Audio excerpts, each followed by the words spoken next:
Todo dia 20 de novembro é celebrado no Brasil o Dia Nacional da Consciência Negra, um dia dedicado para pensarmos sobre a grande importância do povo negro na construção da sociedade brasileira.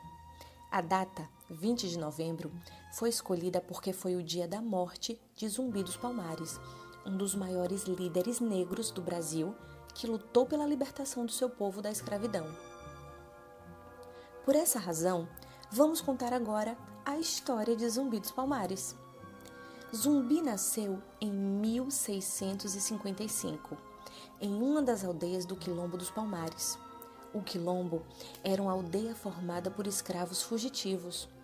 O Quilombo dos Palmares recebeu esse nome pela grande quantidade de palmeiras que existiam no local em que se desenvolveu, a Serra da Barriga, localizada no estado de Alagoas. Inicialmente, Palmares se formou por alguns escravos fugitivos dos engenhos instalados em Pernambuco. Mas, com o tempo, outros escravos fugiram e se instalaram lá. Acredita-se que o Quilombo chegou a ter mais de 20 mil habitantes. Ainda pequeno, Zumbi foi capturado e entregue ao padre Antônio Melo. O padre resolveu chamá-lo de Francisco. O tempo passou e Francisco, já adolescente, lia, escrevia, falava latim e português, interessava-se pelas estratégias do jogo do xadrez e ajudava nas missas como coroinha. O padre Antônio Melo escreveu várias cartas a um amigo, exaltando a inteligência do garoto. Era um garoto brilhante.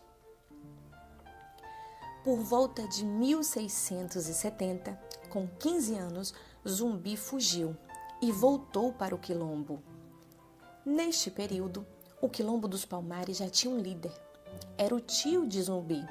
O seu nome era Gangazumba. Porém, este líder já estava cansado de tantas lutas para defender o Quilombo e estava decidido a assinar um acordo de paz. Mas o acordo não iria acabar com a escravidão, e isso desagradou boa parte dos integrantes do Quilombo. Foi nesse momento que Zumbi rompeu com seu tio Gangazumba e passou a ser aclamado como grande chefe por aqueles que ficaram em Palmares. Zumbi tornou-se um dos líderes mais famosos de Palmares. Alguns dizem que o nome Zumbi significa força do espírito presente.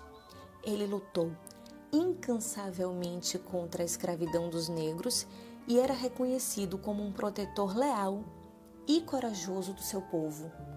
Zumbi era um extraordinário e talentoso dirigente militar. Explorava com inteligência as peculiaridades da região. Durante 17 anos, Zumbi comandou o maior quilombo de todo o período colonial da América Latina. Substituiu a estratégia de defesa passiva por um tipo de estratégia de guerrilha, com a prática de ataques de surpresa a engenhos, libertando escravizados e apoderando-se de armas, munições e suprimentos, o que passou a incomodar não só os senhores de engenho, mas o próprio governo colonial. Os colonizadores e senhores de engenho queriam continuar explorando as riquezas do Brasil com o trabalho do povo negro, pior, escravizando o povo negro. Portanto, Zumbi lutou para que o Quilombo não fosse destruído pelos colonizadores. Lutou pela liberdade do povo negro, lutou contra a escravidão. Um verdadeiro herói que lutava por justiça. Ele era a resistência.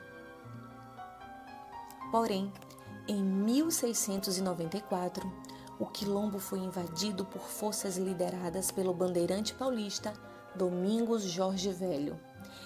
Era uma galera que queria prender novamente os negros fugitivos que viviam nos quilombos e manter a escravidão.